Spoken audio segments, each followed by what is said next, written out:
What is up, people YouTube? It is I, Super Mario Zilla, or you can call me Vinny, and today we're going to take a look at the Mezco 1/12 Collective Deathstroke.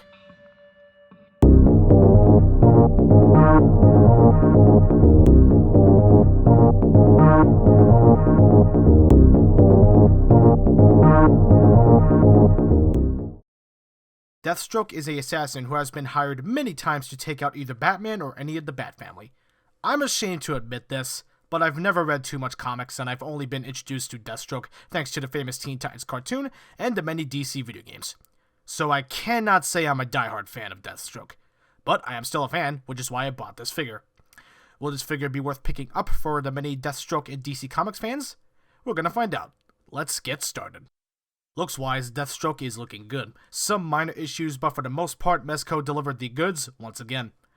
The mask sculpt is fantastic, and the paint detail they added makes it look a lot better. Unfortunately, where the blue and orange meet, it is kinda sloppy. Not too bad, but I felt it's something I needed to point out. And the red on the eye is not done too bad. The armor looks outstanding sculpt-wise. Most of the paint is not too sloppy, with a couple of exceptions, and the silver scratches are a nice touch and add to the battle damage effect. The left shoulder pad has the grenades, and the paintwork is not exactly the best, but realistically, that's only a problem if you look at it up close. The cloth on the upper body is a warm sweater material, and I'm not sure how to feel about that. Thankfully, it is hidden away thanks to the armor, so honestly, it's nothing to lose sleep over. The forearm armor up to the hand looks the best paint-wise, pretty clean, and the dry brushing detail is fantastic. The second shoulder pad also looks the best. Not too much slop if at all, and the awesome silver dry brushing is back again. The belt with all the pockets and buckles looks amazing, with one or two paint issues. Nice wrinkled leather-like sculpt. The pants actually does have some slight weathering detail, which is something I did not notice until I looked up close on these pictures, so that's pretty cool.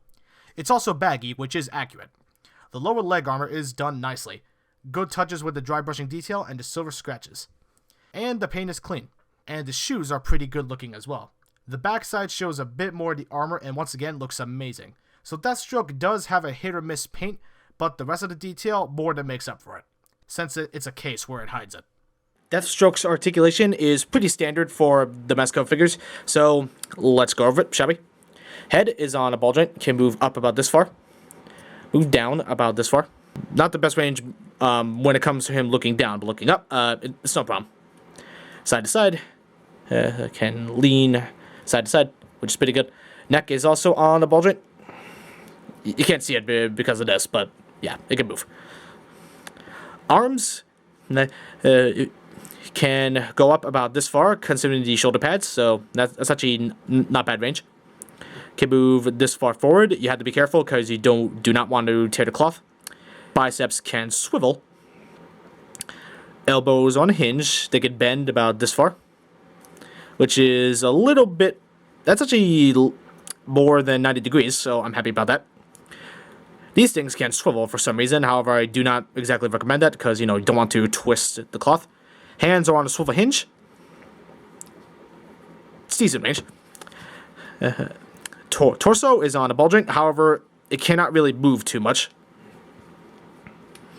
It can move somewhat, but not too much. Because, of all the armor and stuff blocking the way. The waist can also move, however, again, not too much.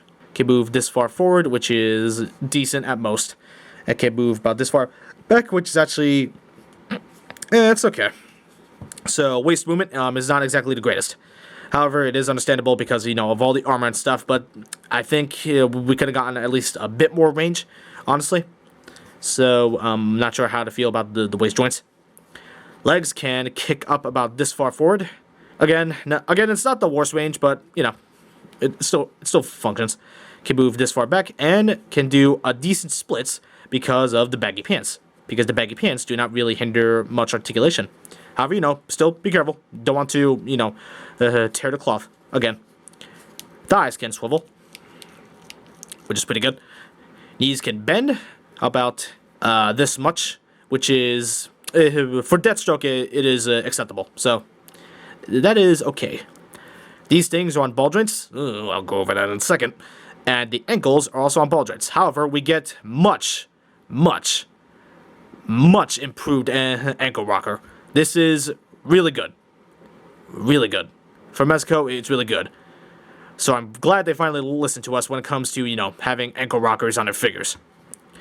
I have a story. This thing broke. The joint actually snapped off without even applying any force to it. And I had to glue the joint back on this ankle pad with Gorilla Glue. However, I had to wait at least 48 hours for it to dry because I messed up the first time and I accidentally snapped the joint again, so I had to do it again. And one thing led to another. I finally got it back in, and it can move. However, some of the Gorilla Glue is not allowing it to have its full range. So yeah, good job, Mezco, for Like, seriously, I tried to put it down, then it just snapped for no reason. With no pressure applied, no force applied. But when you look past that, the articulation for Deathstroke is actually pretty good and does have a lot more range considering he has much improved ankle rocker movement. So if you have fun with the other Mezcos and if you do not expect figure arts movement, you'll have a fun time with Deathstroke. Slade stands just shy of 6.5 inches tall. Not too big, but not too small either. Here are the comparisons. Here he is with the Marvel Legends Carnage and Beetle.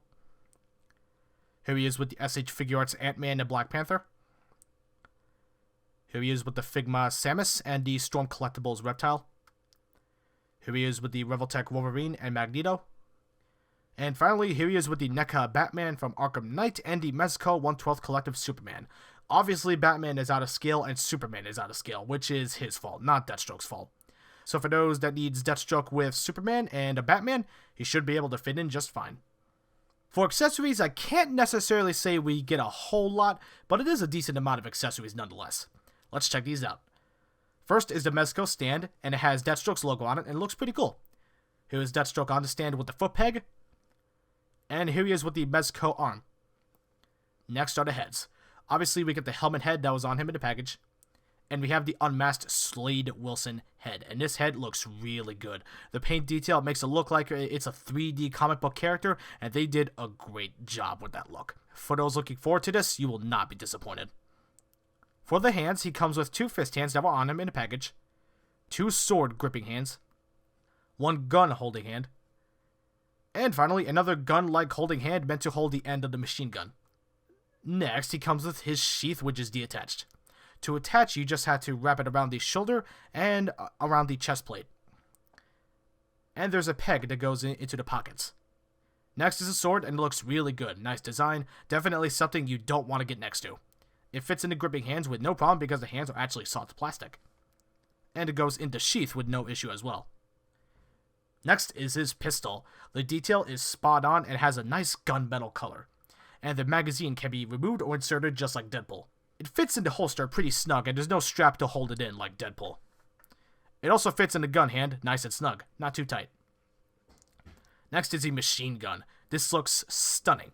The paint is not too sloppy and the dry brushing makes it pop. The magazine again can be removed. Once again, it can fit into the gun holding hand just fine. Pretty cool.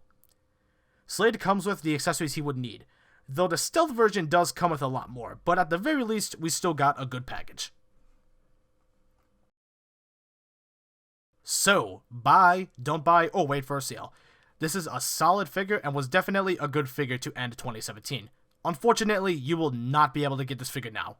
Yeah, this figure hit aftermarket syndrome, so if you want it now, you're kind of screwed, sorry to say, buddy.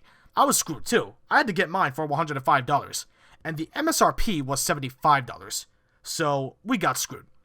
If you do happen to find it for a low price, do yourself a favor and snag it. If you're a Deathstroke fan, you'll definitely enjoy this figure. Just be aware of the issues and be very careful with the ankle armor, and you'll like this guy a whole bunch.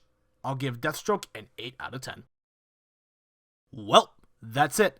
Thanks guys and gals so much for watching. If you liked this video, hit that like button. If you would like to be updated on when new videos goes up, be sure to subscribe. If you want to be notified when new videos go live, be sure to hit that bell icon. And if you want some behind the scenes stuff, be sure to follow me on Instagram. Link to it is down below. I'll see you all in the next video. Peace out.